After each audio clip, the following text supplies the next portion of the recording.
Allah Ta'ala mengizinkan lagi untuk kita meneruskan kehidupan.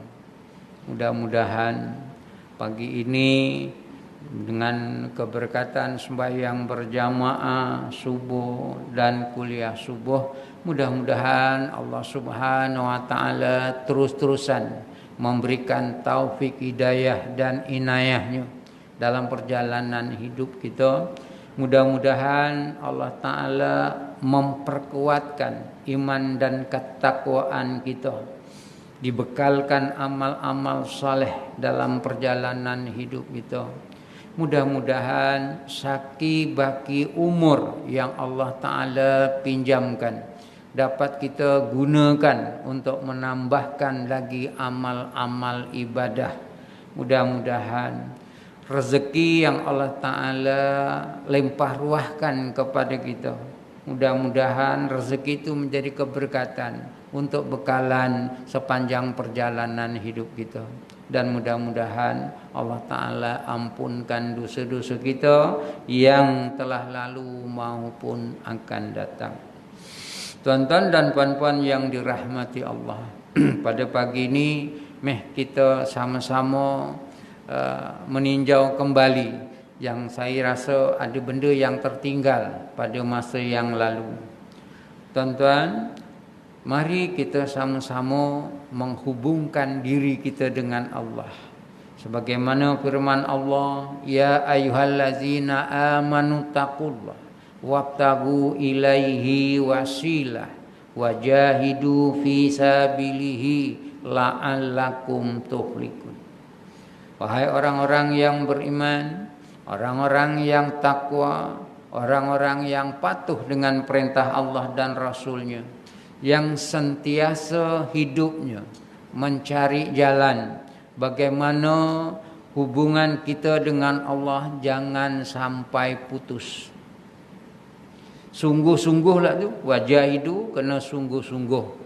La'allakum tuflihun, mudah-mudahan kamu beroleh kemenangan, kejayaan, kebahagiaan dunia dan akhirat. Artinya apa? Banyak perkara-perkara yang boleh menghubungkan diri kita dengan Allah. Selain daripada sembahyang, itu sudah menjadi kewajipan sebagai orang yang mengaku Islam, sebagai kewajipan orang Islam. Itu lantaran kita melaksanakan perintah kita dengan Allah. Sembahyang juga artinya kita berbicara juga dengan Allah. Sembahyang juga merupakan salah satu tanda-tandanya orang-orang yang betul-betul sami'na wa ata'na ghufranaka rabbana wa ilaikal masir, yang taat, sungguh-sungguh taat, melaksanakan perintah Allah. Maka sebab itu tuan-tuan, saya nak memilih selain daripada ibadah yang wajib, ataupun istilahnya dalam hukum syara, ada yang wajib, ada yang sunat, ada yang fardu ain, ada fardu kifayah. Saya nak mengambil sedikit supaya hubungan kita dengan Allah berterusan, yaitu bab zikir. Bab zikir. Waskuruni askurkum waskuruli wala takfur. Gini, nak bayangkan perjalanan hidup kita, selain kita beribadah, ada 3 perkara yang harus kita pegang, harus kita amalkan. Sebab kunci surga terletak pada iman dan takwa dan amal-amal soleh. Pertama, maka berzikirlah kamu, sebutlah dan ingatlah olehmu. Artinya peringatan-peringatan, iaitu Allah Ta'ala tegaskan, sebut namaku, artinya suruh kita berzikir. Yaskulu waskuruli, iaitu bersyukur di atas nikmat-nikmat yang Allah Ta'ala lempah ruahkan. Ingat Allah, suruh berzikir, wala takfurun, janganlah kamu kufuri nikmat-nikmat yang Allah Ta'ala bagi. Maka sebab itu 3 tonggak ini Yang pertama ingat Allah. Cara mengingati Allah banyak sungguh. Okey, maka sebab itu dalam banyak sungguh ini di apa namanya disabitkan dengan zikir. Okey, banyak zikir. Maka sebab itu tanda-tanda orang yang mengingati Allah, tanda-tanda kita mencintai Allah, kita puji Allah. Sebab itu kalimah zikir tu yang terbaik diamalkan selepas solat. Itu satu. Yang keduanya sebelum solat. Yang ketiganya berada di tempat-tempat yang elok. Contoh, berada kita di bumi Madinah, berada di bumi Mekah yang mungkin agak sukar sedikit di bumi Masjidil Aqsa. Dan tempat-tempat yang paling indah ya tentunya yang pertama di sekeliling Baitullah. Selagi kita nampak Baitullah bukan sekadar berdoa tapi kita berzikir. Kalau kat Madinah, kat Masjid Madinah tu sudah tempatnya yang terbaik di samping kalau boleh ya di Raudhah. Dan yang ketiga di mana masjid-masjid yang ada serata dunia. Artinya di dalam masjid itu juga mudah-mudahan Allah Ta'ala anugerahkan rahmat dan nikmatnya. Baik. Sebab itulah tuan-tuan saya tak begitu menggalakkan apabila nak sembahyang Jumaat ada tazkirah. Saya terus terang, bagilah peluang kepada mereka-mereka nak berzikir. Bila ada kuliah, dia berzikir, dua-dua tak dapat. Maka sebab itu saya kalau dijemput untuk tazkirah sebelum sembahyang Jumaat, saya minta ampun, maaf. Kenapa? Saya dengar pesanan tuan-tuan guru saya, kiai-kiai saya. Paling dekat orang yang dengan Allah selepas sembahyang. Mudah-mudahan radbul lisani bizikrillah. Mudah-mudahan lidah kamu itu sentiasa menyebut nama Allah. Itulah peluang tuan-tuan. Nak selawat ke, nak baca surah Ikhlas ke apa, tersila. Tapi kalau ibarat kata sudah ada penceramah, kadang-kadang penceramahnya pun marah juga. Kerana kita tak ambil indah, kerana kita zikir. Orang yang alim pilihlah antara dua. Tapi bagi saya, bagilah peluang pagi sebelum sembahyang Jumaat tu dia berzikir. Mudah-mudahan apabila kita ramai-ramai berzikir kat masjid, mudah-mudahan masjid tu menjadi ketenangan. Orang yang tak mau zikir ini tuan-tuan, sebab itu kadang-kadang kita nengok dalam perjalanan hidup kita ini. Kalau tak orang lain pun mungkin diri kita. Waman a'rada an zikri wa inna lahu ma'isyatan donka. Barang siapa yang memalingkan dirinya, dah tak nak nyambungkan hubungan kita dengan Allah. Artinya zikir pun dah tak nak, mengingati Allah Ta'ala, tinggal sembahyang lagi teruk. Ma'isyatan donka, aku beri tempat kamu hidup yang sempit. Apa makna sempit ni tuan-tuan? Hidup sempit. Ma'isyatan donka itu saya nak sebut sempit tu lagi teruk daripada sempit itulah istilahnya. Segala-galanya, daripada hatinya, daripada rezekinya, daripada alamnya hidup dia.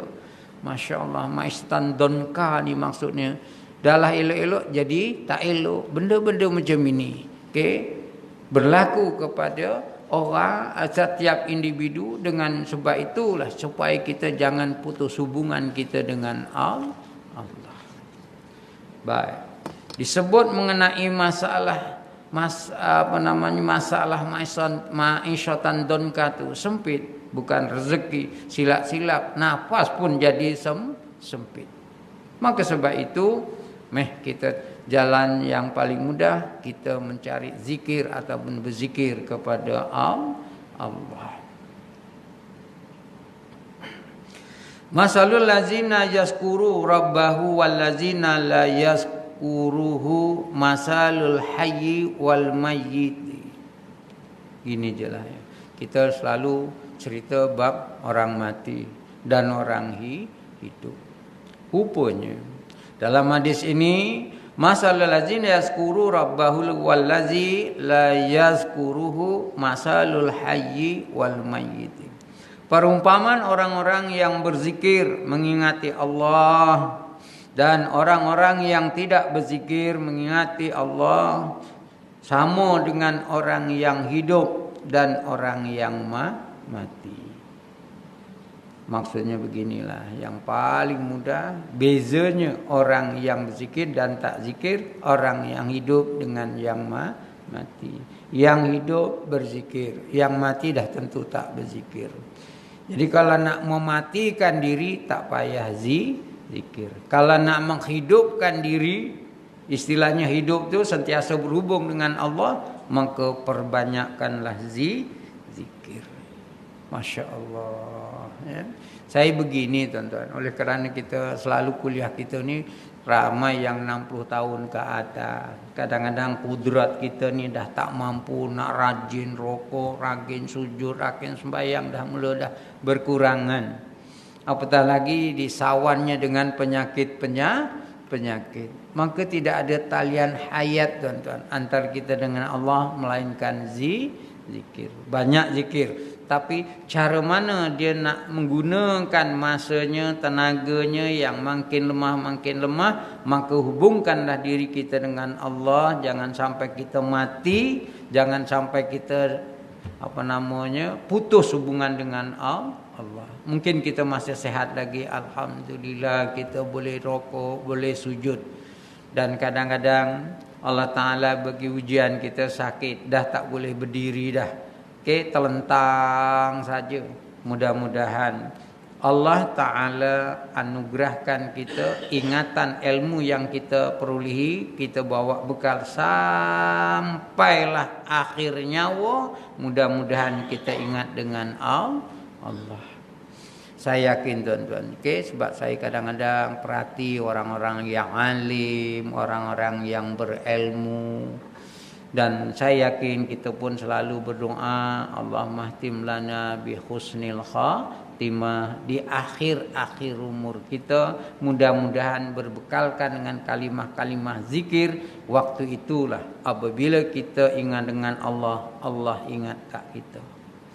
Cuma lantaran bagaimana Allah Ta'ala nak mengingatkan kita, diantaranya lah hamba-hamba Allah mengiringi dia sebelum meninggal. Dia bacakan talqin la ilaha illallah Muhammadur Rasulullah. Tuan-tuan, apalah yang kita nak harapkan di saat akhir? Man qala akhiruhu la ilaha illallah, barang siapa yang terakhir mengucapkan kalimah la ilaha illallah selepas kita sebelum nyawa kita ditarik, wadkhulil fil jannah, itulah ahli surga. Jauh tu, entah bila waktunya, itu bukan ketentuan kita, tapi Allah Ta'ala yang menentukan. Cuma kita mengharap dan mudah-mudahan ratib lisan zikirlah, lidah kita tak putus hubungan dengan Allah saat-saat terakhir. Mesti ada latihan supaya kita sentiasa ada zikir, ada kalimah-kalimah nak menghadapkan diri kita dengan Allah. Saya terbayang dalam hadis Nabi yang lain, yang maksudnya apabila saat-saat kita ingat dengan Allah, Allah ingat kat kita. Yang pertama talian yang kita harapkan bila syakaratul maut. Waktu itulah Pak Imam selalu pun baca doa kan, Allahumma hawin alaina fi syakaratul maut. Dalam syakaratul maut, kalau kita biasa ingat dengan Allah, Allah Ta'ala kirim para malaikat, entah siapa yang Allah Ta'ala perintahkan, malaikat ataupun manusia yang Allah kawannya ke keluarganya, diingatkan saat akhir, dia ditalkinkan la ilaha illallah. Masya Allah, itulah pintu surga sudah terbuka kepada mereka. Maka sebab itu kita sama-sama ada amalan-amalan yang seharusnya kita lakukan. Okey, insyaallah itu akan datang.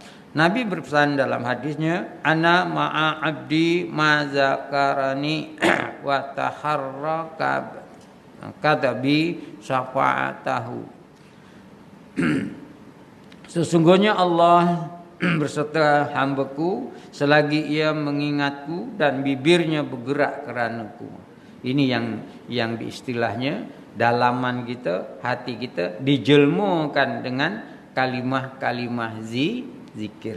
Kalimah-kalimah mengingatkan kita dengan Allah, syafatahu, mudah-mudahan lidah kita ini sentiasa mengingati Allah. Tuan-tuan dan puan-puan yang dirahmati Allah, bila kita sebut zikir, bagaimana istilah zikir itu? Baik, anna raf'an sauti bi zikrihina yang sarifun nasu minal maktubati kana ala ahdi Rasulillah sallallahu alaihi wasallam. Barang siapa mengangkat suara dengan mengucapkan zikir ketika orang-orang selesai daripada solat fardunya, merupakan kebiasaan di zaman Rasulullah. Jadi tuan-tuan, lepas sembahyang ada zikir. Okey? Dah, janganlah merungut. Lebih-lebih lagi budak-budak yang 60 tahun ke atas. Gunakan lidah, gunakan yang istilahnya bibir kita, lidah kita. Kan besok al-yauma nahtimu ala afwahihim wa tukallimuna aydihim wa tashhadu arjuluhum bima kanu yaksibun. Macam tadilah. Ya, kita sama-sama zikir subhanallah, subhanallah. Sekadarnya, jangan kuat, jangan terlampau perlahan. Nak gerakkan lidah kita, nak gerakkan bibir kita, mulut kita, besok akan menjadi saksi kepada Allah. Sebab itu tuan-tuan, saya pernah menghadapi orang yang dalam keadaan nazak, tuan-tuan. Okey? Lidahnya sentiasa terkomat kami, sampai saya telinga saya dia dengar sampai ke dia apa yang diucapkan. Okey? Rupanya ucapannya istighfar. Kan ada istighfar sampai yugor-gor baru tak diterima. Dia belum sampai yugor-gor, masih kalimahnya masih kita kedengaran perlahan-perlahan.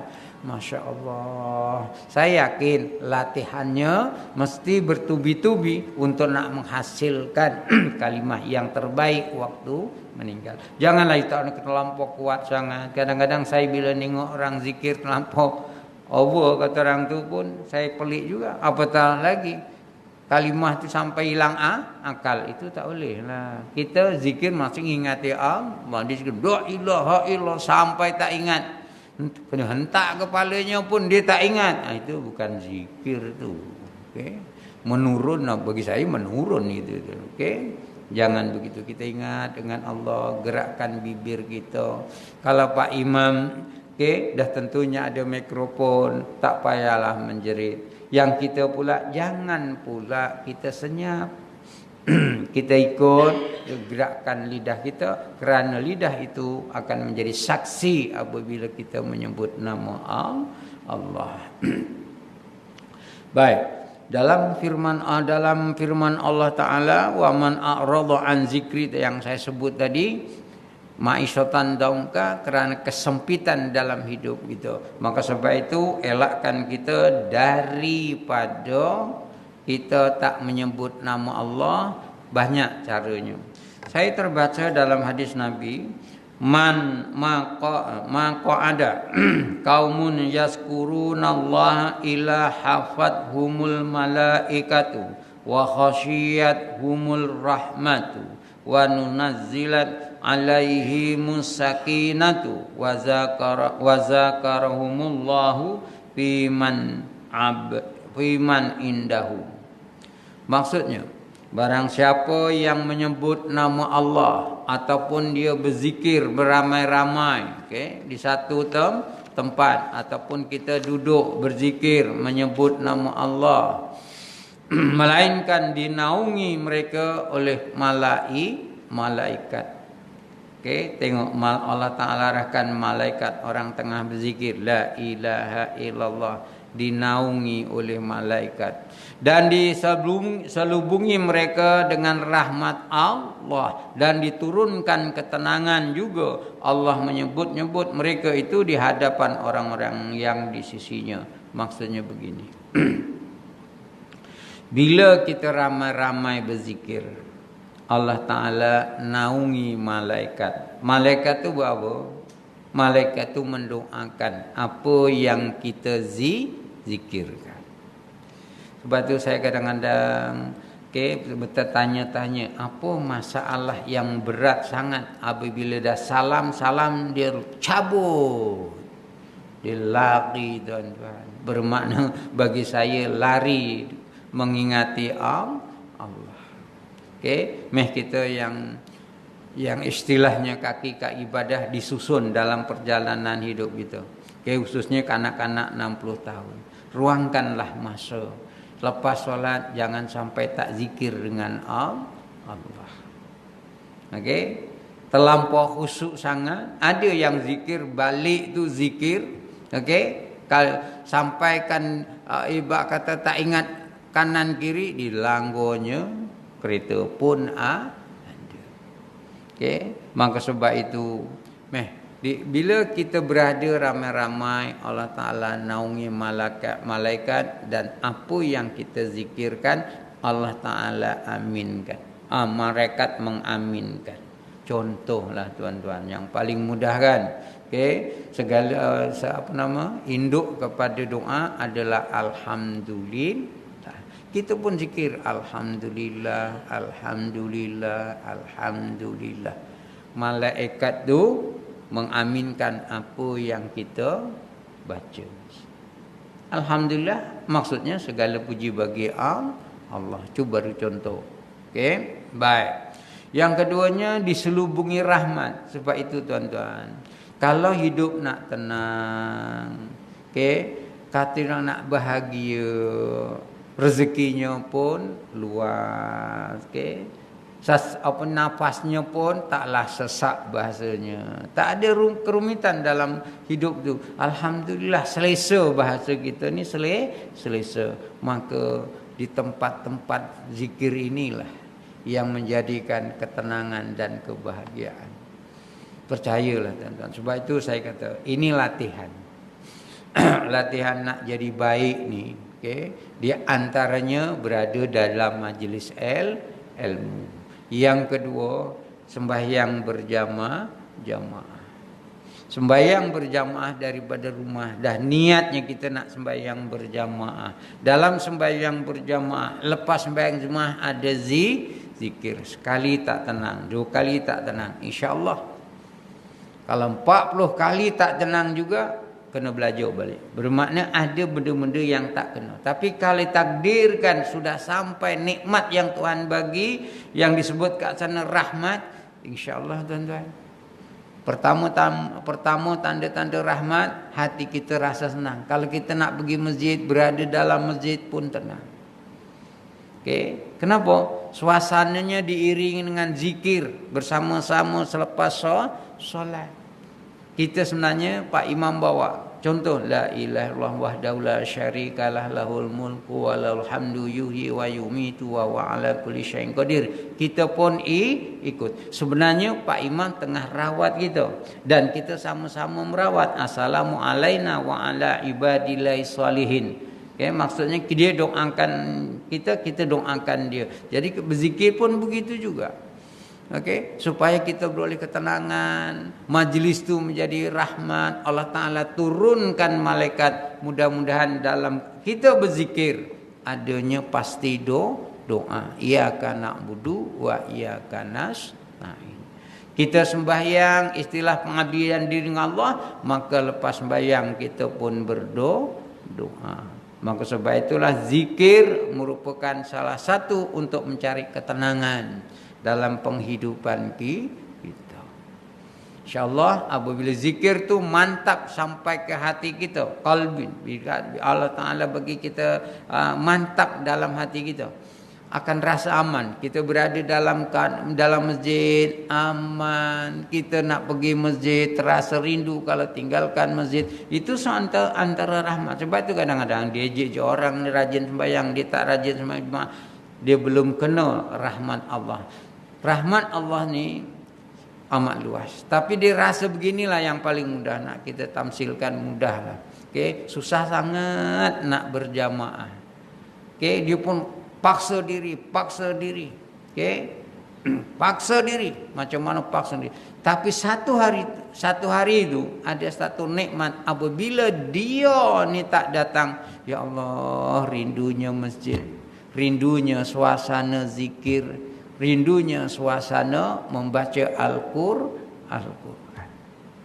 Akan rindu, tuan-tuan. Percayalah, bermakna tak akan tinggal. Kecuali benda yang kata orang tu terlampau mustahak, itu tak apalah. Ini tak ada. Dia akan pastikan masa. Lepas sembahyang, saya zikir paling kurangnya mungkin 5 minit atau 10 minit. Okey. Saya sebenarnya tuan-tuan ada hasrat untuk kita sama-sama beramal. Kalau mampu kita laksanakan. Okey, kerana zikir, salah satu daripada zikir adalah membaca Al-Quran. Saya ucapkan tahniah tuan-tuan, selepas Isyak kita baca surah Mulk. Betul? Okey, kan ada doanya. Okey, Allahumma tim biul Qur'anil azim waj'alhu hudan wa rahmatan. Itu doa.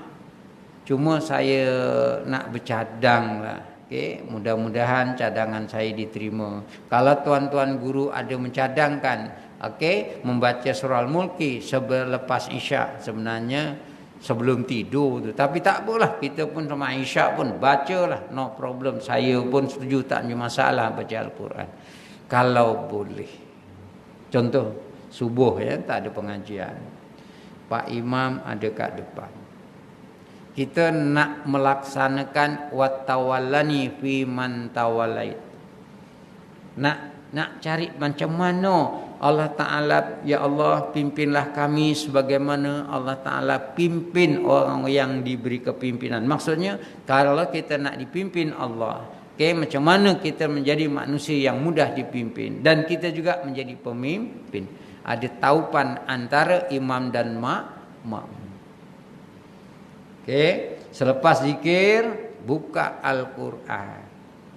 Saya dah terjemahkan kat masjid saya. Okey, mula-mula lihat sikitlah. Okey.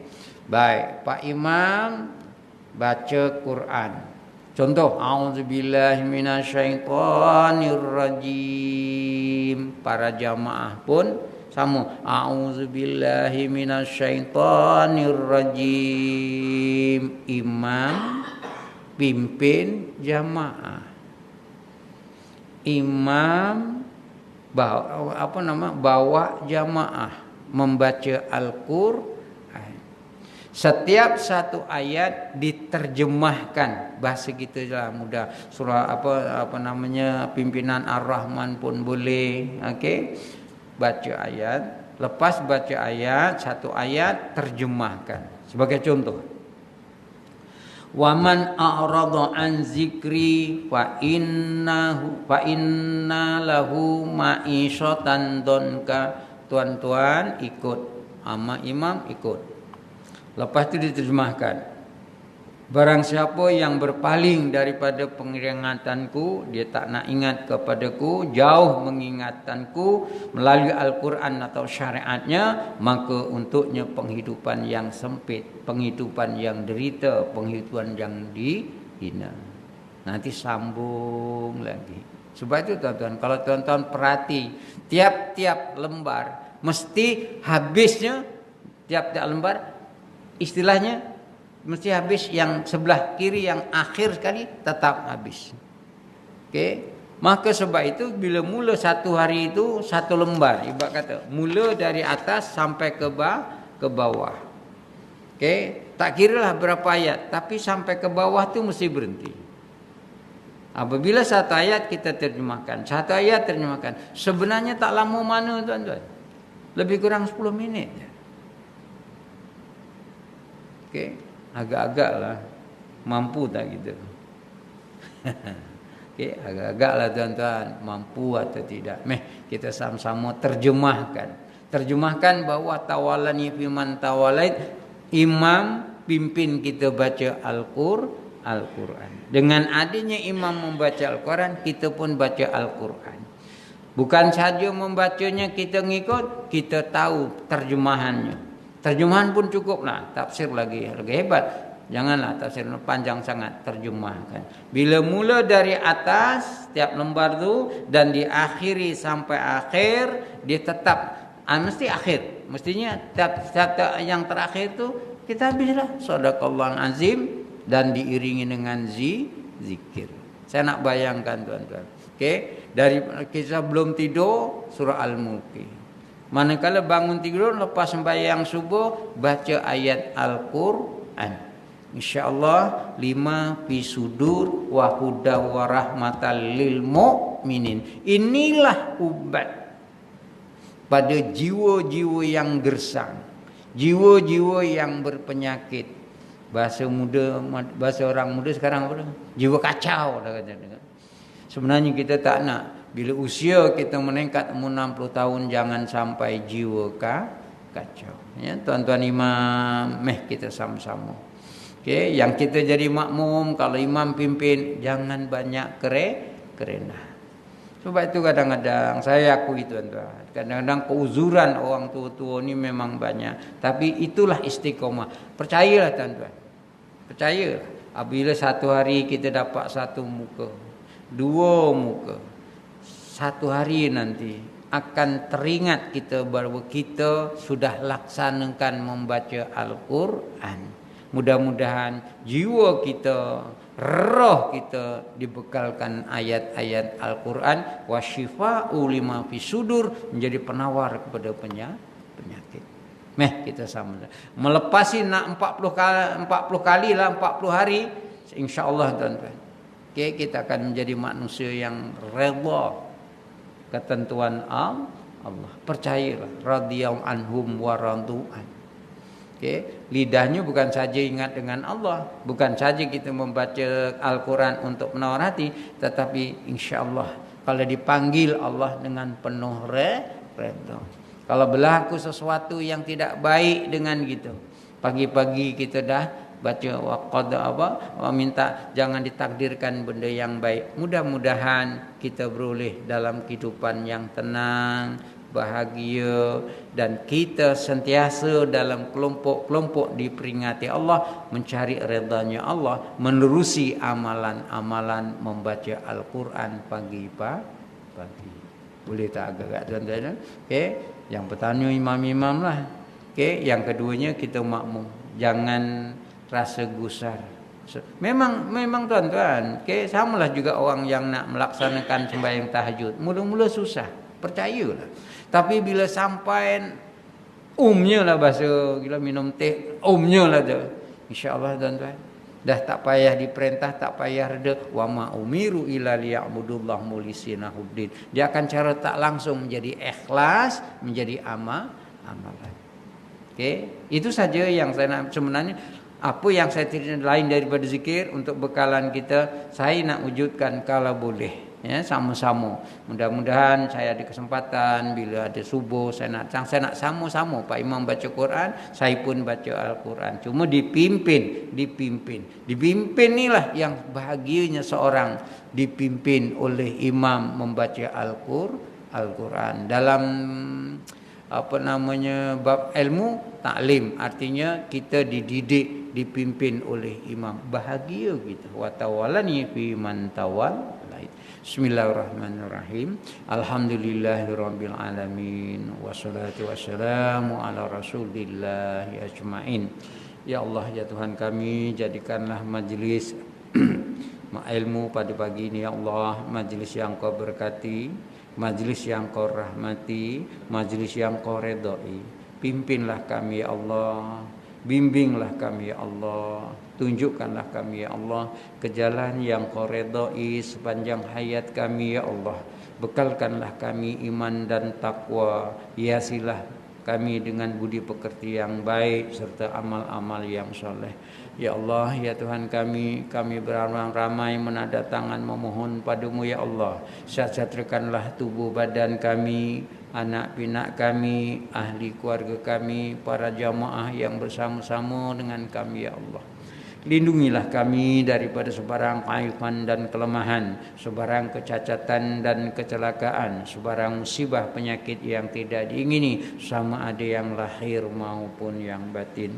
Ya Allah, anugerahkanlah kepada kami ya Allah kesehatan, kesejahteraan, keamanan, ketentraman, ketenangan dan kebahagiaan di mana-mana kami berada ya Allah. Murahkanlah rezeki kami ya Allah. Berkatilah umur kami ya Allah.